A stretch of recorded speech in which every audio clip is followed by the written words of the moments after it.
Good morning, all. So we'll discuss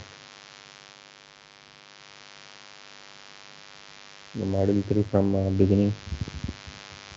So from the module 3, we have described the technical details of LTE specifications, and we provide the overview of LTE radio interface.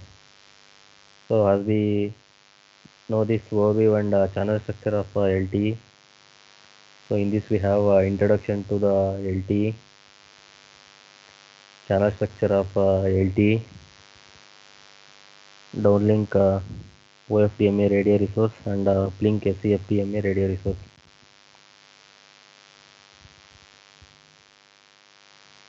So here going to the introduction or overview of LTE radio interface.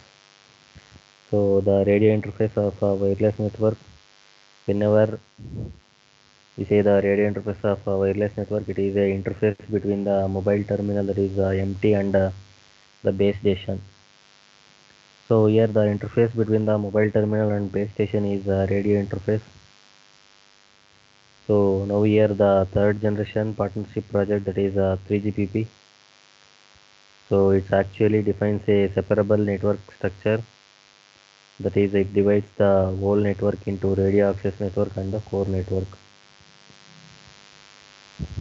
So which makes it flexible to evolve each part whichever we consider independently. So here in the LTE is long-term evolution project in 3GPP. We know that the LTE comes under the project, that is 3GPP. So which mainly focuses on the enhancement and enhancing the UMTS, terrestrial radio access, that is UTRA. So the 3GPP main focuses on the develop of UTRAN, that is 3GRAN, and that is the radio access network, mainly the core network, which are developed within the 3GPP and are optimized. So this 3GPP is the overall radio access architecture.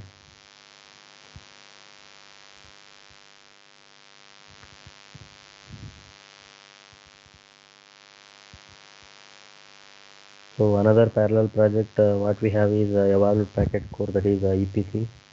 So the EPC is mainly focuses on the core network evolution with a flatter all IP. So that is the architecture which we have studied in the first module, that is IP based network architecture or flat LT architecture. So here the flat is mainly focuses, that is EPC mainly focuses on core evaluation network of all the IP architecture and packet based architecture.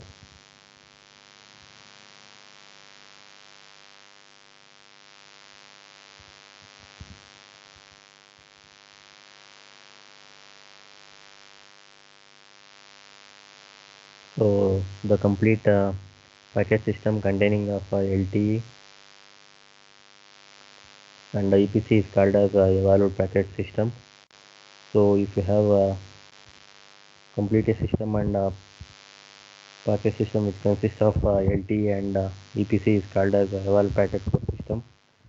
So here we are having mainly refers to as in the module, that is LTE is referred to as evolved UMTS, terrestrial radio access, that is UTRA, and the RAN of the LTE is also referred to as EUTRAN.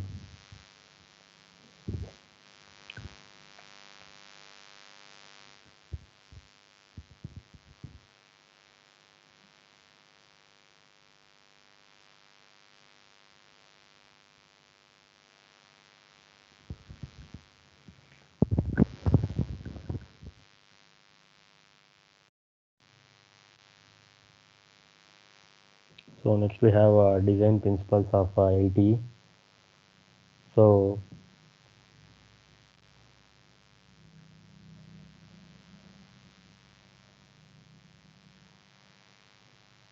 the basic design principles that were agreed upon and followed in 3GPP while designing the LTE specifications include the first one, network architecture.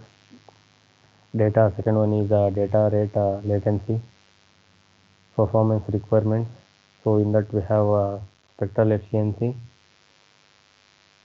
mobility coverage, and MBMS service. So fourth one we have is radio resource management. Fifth one is deployment scenario and coexistence with the 3G. Sixth one we have is flexibility of spectrum and deployment. And last one is interoperability with 3G and 2G networks. So first one is the network architecture. So here basically the LTE has a flat network architecture. So it was designed to support purely packet switch traffic with the support of various quality of services, classes of services. So the LTE is different by use of clean flat design and supports the packet switching for high data rate services from the start. So in the network architecture, the LTE radio access network, that is the EUTRNA, was efficiently designed to have the minimum number of interfaces and support for traffic belonging to all the QoS classes such as conservational, streaming, real time, non-real time, and background classes. So that is about the network architecture. So next we have data rate latency. So the design peak data rate target in the LTE for downlink is 100 Mbps and uplink is 50 Mbps.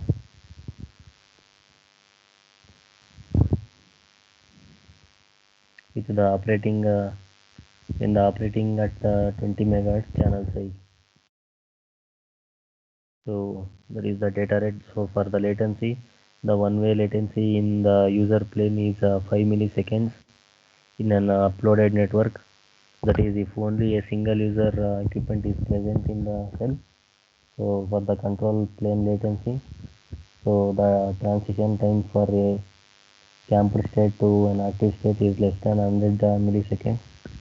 So while the transmission time between a dormant state and an active state should be less than 50 milliseconds. So next we have performance requirements. So here the performance target performance requirements for the LTE are specified in the terms of spectrum efficiency, mobility, coverage, and MBMS services. So first we have spectrum efficiency. So here the average downlink user data rate and the spectrum efficiency target is 3 to 4 times that of HSDPA network. So here for the uplink, the average user data rate and the spectrum efficiency target is 2 to 3 times that of HSUPA network. So here the cell edge throughput should be 2 to 3 times that of HSDPA and HSUPA. So next we have mobility. So here the mobility requirement for the LTE is to be able to support the mobility at different mobile terminal speeds. So here the maximum performance at low mobile speeds of 0 to 15 km per hour. So with the minor degradation in the performance at higher mobile speeds up to the 120 km per hour.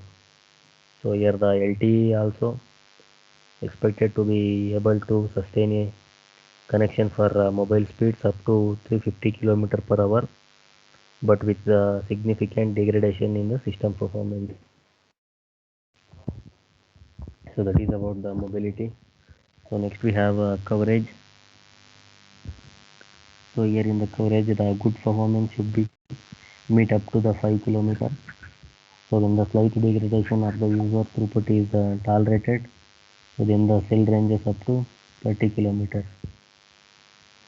So the cell ranges up to 100 kilometers should not be precluded by the specifications. So the above coverage performance depends on the which is going to depends on the user mobility. So on the last one we have MBMS services. So here the LTE should also provide the enhanced support for the multi-broadcast and multicast services compared to the UTRA, that is a 3G operation. So next the fourth one we have is radio resource management.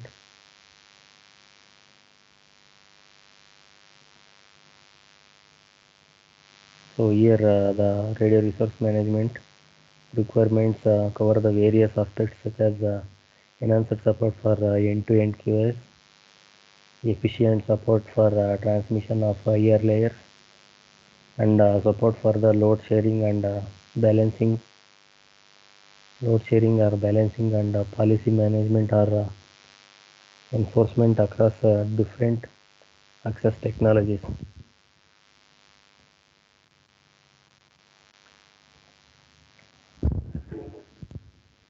So next we have fifth one we have a deployment scenario and coexistence with 3G.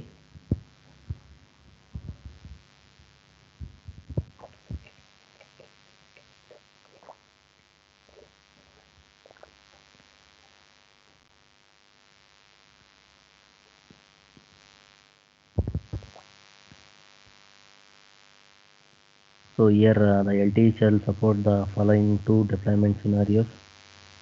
First one is a standalone deployment scenario, and the second one is integrating with existing UTRN or GRN deployment scenario. So in the standard deployment scenario, where the operator deploys LTE either with no previous network deployed in the area or with no requirement for interworking with 2G and 3G networks. So in the second scenario where the operator already has either a UTRN that is 3G or a GERN that is a 2G network which is deployed with fuller partial coverage in the same geographical area.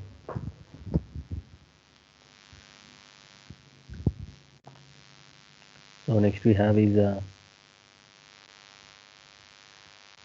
flexibility of spectrum and deployment. So here the LTE was designed to be operable under a wide variety of spectrum scenarios, including its ability to coexist and share the spectrum with existing 3G technologies. So here the LTE was designed to have a scalable bandwidth from 1.4 megahertz to 20 megahertz. So the LTE was designed to operate with both the FTD and TDD modes. So and the last one we have interoperability with 3G and 2G networks. So here the multi-mode LTE terminals which supports the UTRN and GRN operation with acceptable terminal complexity and network performance. So this is about the design principles of LTE. So this is a very important topic for the external exam and also for the internal. So next we have network architecture of LTE.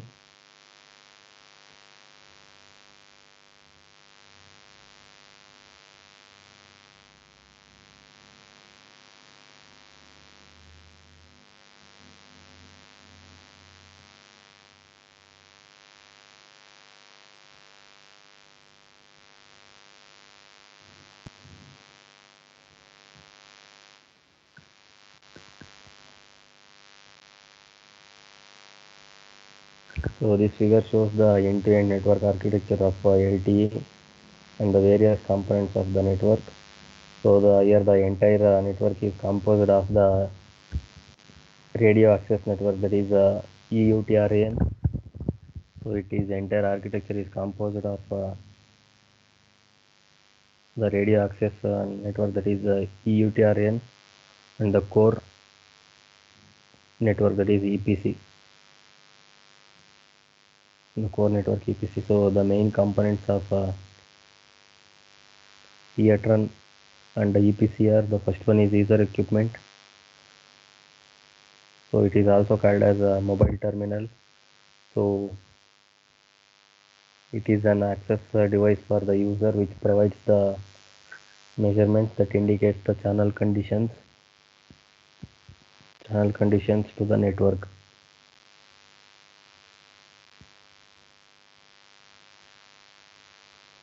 So if you want to make a note of this figure, make it.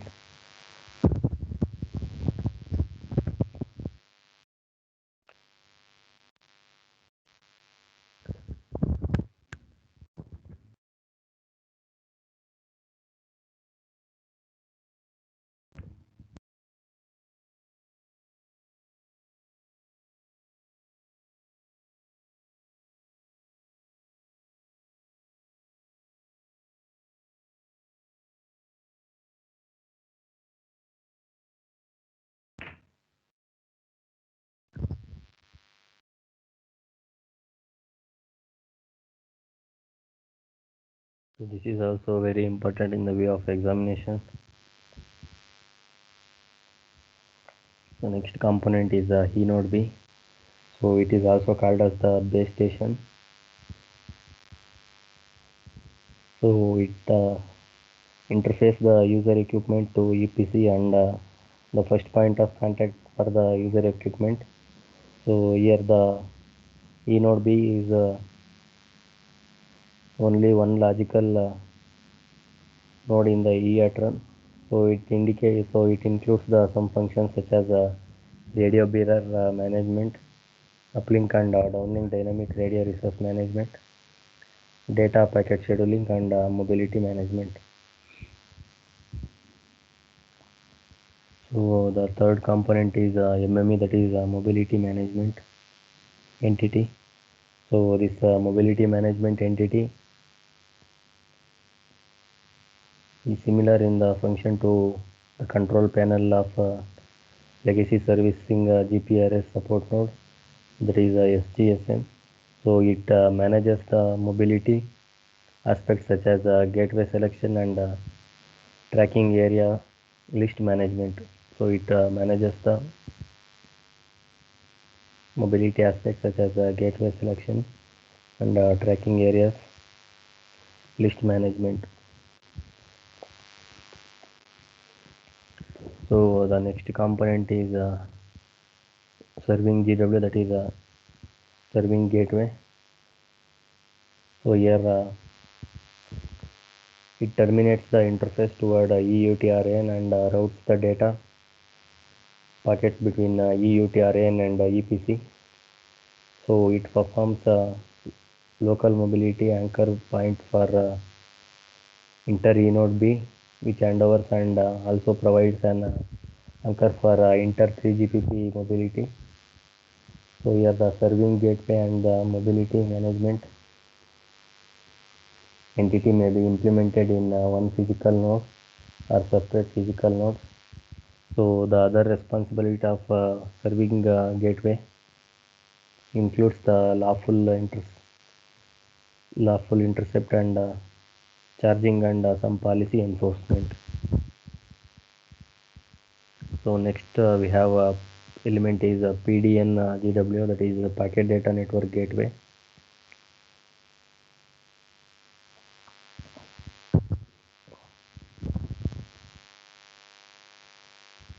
So the PDNA are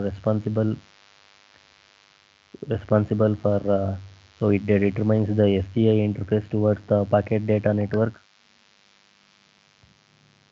So it routes data packets between the EPC and external PDN and is the key node for policy enforcement and charging data collection. So it is also provides the anchor point for mobility with non-3GPP accesses.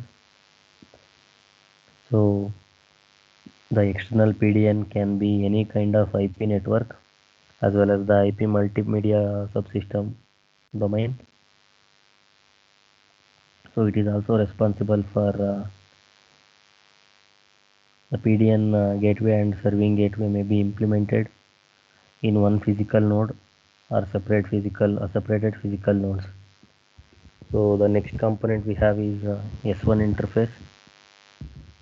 So the S1 interface is the interface that separates the UUTRN and EPC.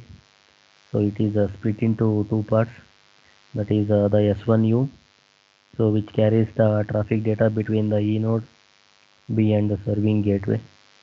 And the second one is S1 MME. So it is the signaling only interface between the E node B and the MME. So the next component is X2 interface. So the X2 interface is the interface between the E node B's. So it always exists between the E node B that need to communicate with each other. So for example, for the support of handover, so again it also consists of two parts. First one is the X2C.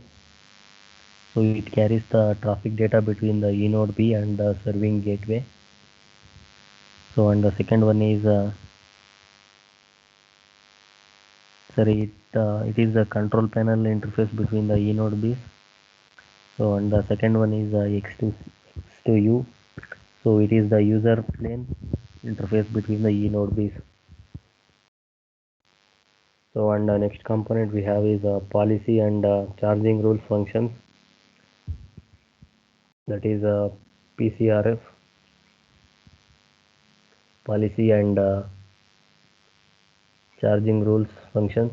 So it is for the policy and charging control. So we are using this for policy and charging control. So next component is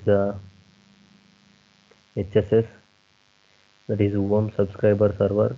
So it is responsible for the service authorization and the user authorization. So you are using HSS for the service authorization and the user authorization. So and the last component we have is SGSN. So that is serving GPRS support node. So it is for the control. It is used for the controlling packet sessions and managing the mobility of the user equipment for GPRS networks.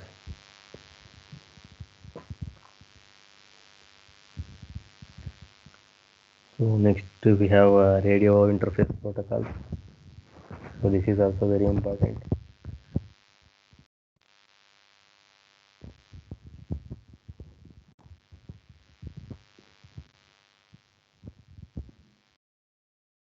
So here the LTE radio interface is designed based on the layer protocol stack.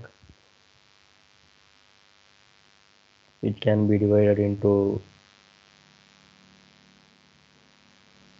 two planes, that is control plane and user plane protocol stacks as shown in this figure. So here the LTE interface protocol is composed of the following layers. First one is RRC, PDCP, RLC, MAC and physical layers.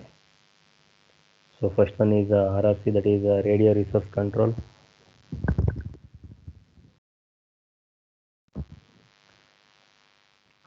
So here the radio resource control, this layer performs the control plane functions including the paging, maintenance and release of RRC connection, security handling and mobility and QoS management. So on the second layer we have is packet data convergence protocol, that is the PDCP layer. So this layer is only, so in this layer there is only one PDCP entity at the E node B and the user equipment per bearer. So the main functions of this PDTP sublayer are, so here the IP packet header compression and decompression is based on the robust header compression protocol.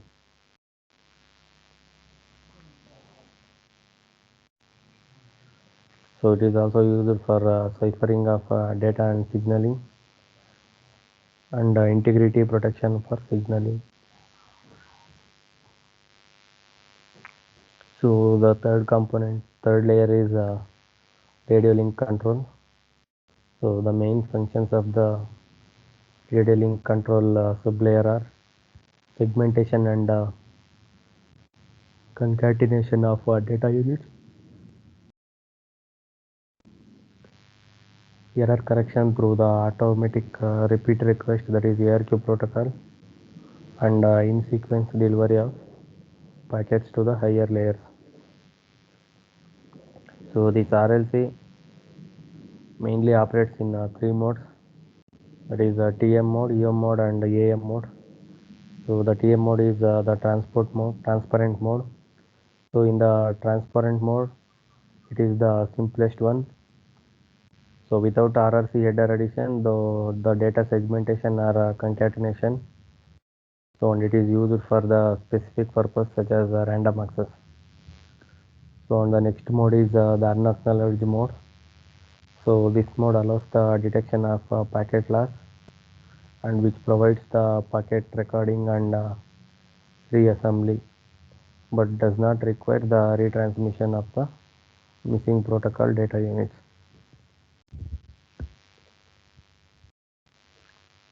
It is PDUs.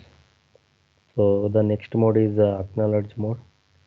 So in the acknowledge mode, it is the most complex one, and it is configured to request the retransmission of the missing PDUs, that is the protocol data units, in addition to the features supported by the user mode, supported by the acknowledge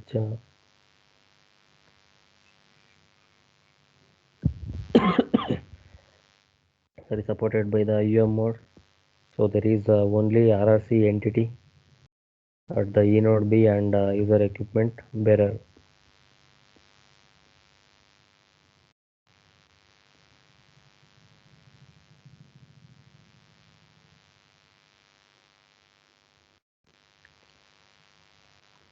So the next layer is a medium access control layer. So this is there is only one MAC entity at the eNode B and at the user equipment. So the main functions of the MAC layer are so error correction through the hybrid ARQ, that is HARQ mechanism. So the next the mapping between the logical channels and the transport channels. So multiplexing or demultiplexing of RLC PDUs on the transport blocks. So priority handling between the logical channels of one user equipment. So the priority handling between the user equipments by means of dynamic scheduling. So it is responsible for transport format selection of scheduled user equipments, which includes the selection of modulation format, code rate, and memo rank, and the power level.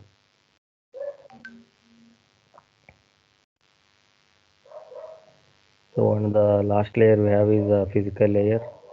So the main functions of the physical layer is the actual transmission and reception of data in the forms of transport blocks. So here the physical layer is also responsible for the various control mechanisms such as signaling of HARQ feedback, signaling of scheduled allocations, and the channel measurements.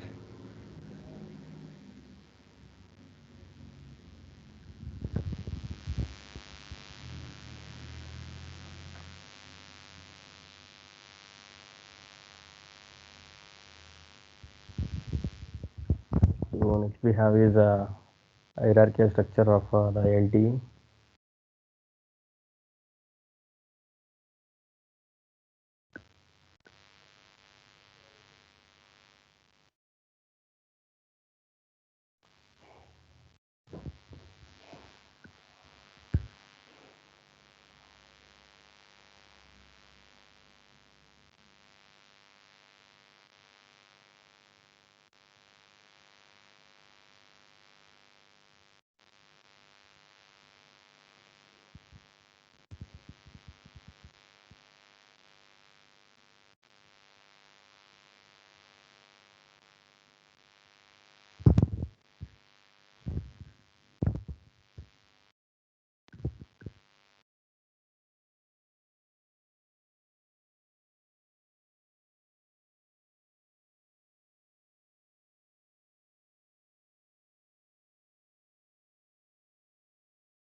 So here in the hierarchical structure,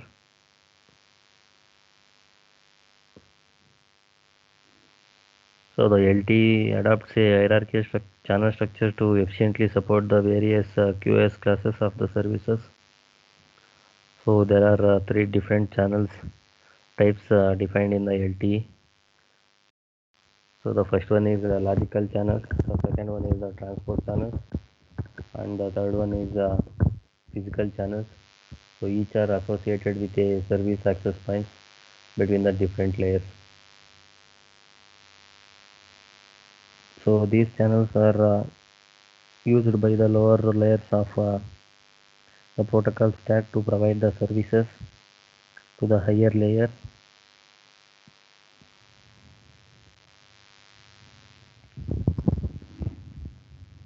So the radio interface protocol architecture and SAPs between the different layers are shown in this figure.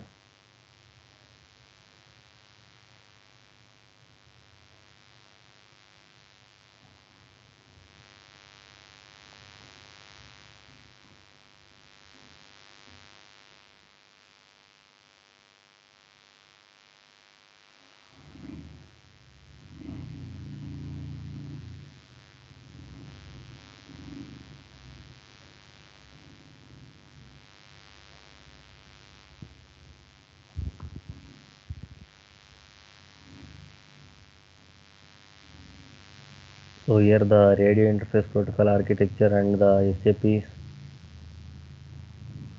between the different layers. So the logical channels provides the services at the SAP between the MAC and the RLC layer. So the transport channels which provides the services at the SAP between the MAC and physical layers. So the physical channels are the actual implementation of transport channels over the radio interface.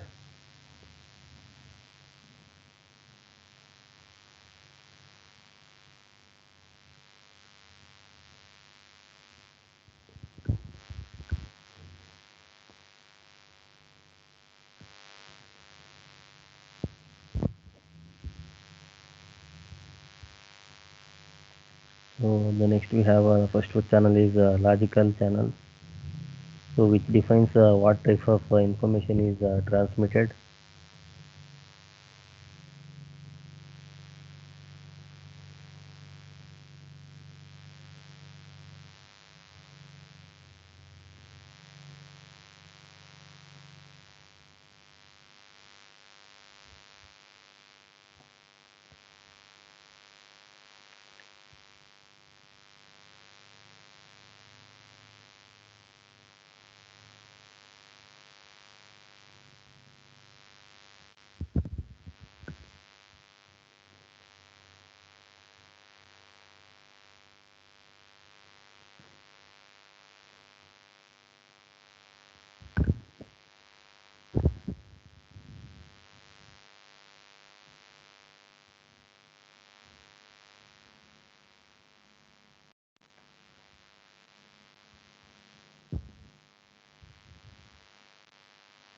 So here in the logical channels are used by the MAC to provide the services to the RLC.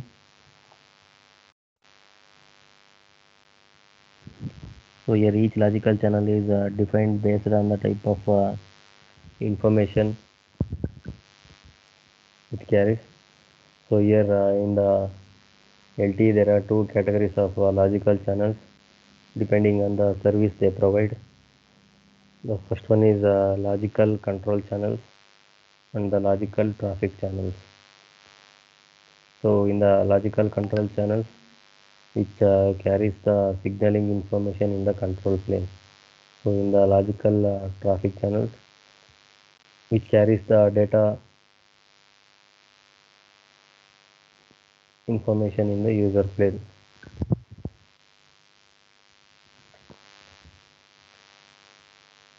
So the first one we have is logical control channels. It is LLC.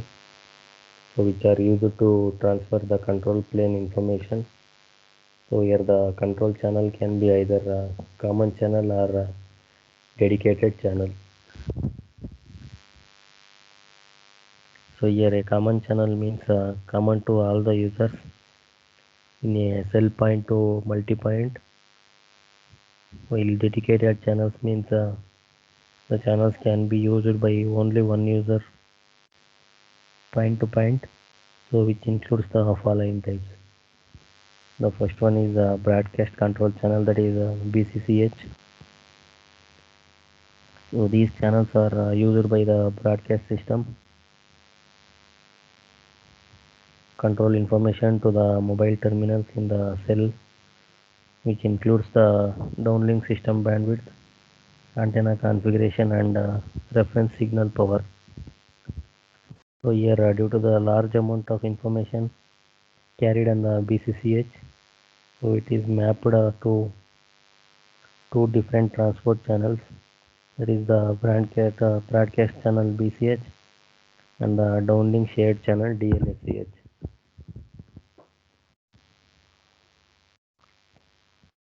So next we have a multicast channel, that is MCCH.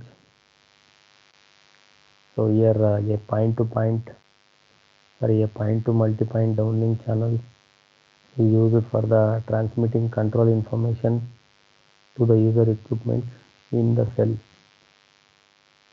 So it is only used by the user equipment that receives the multicast or broadcast services.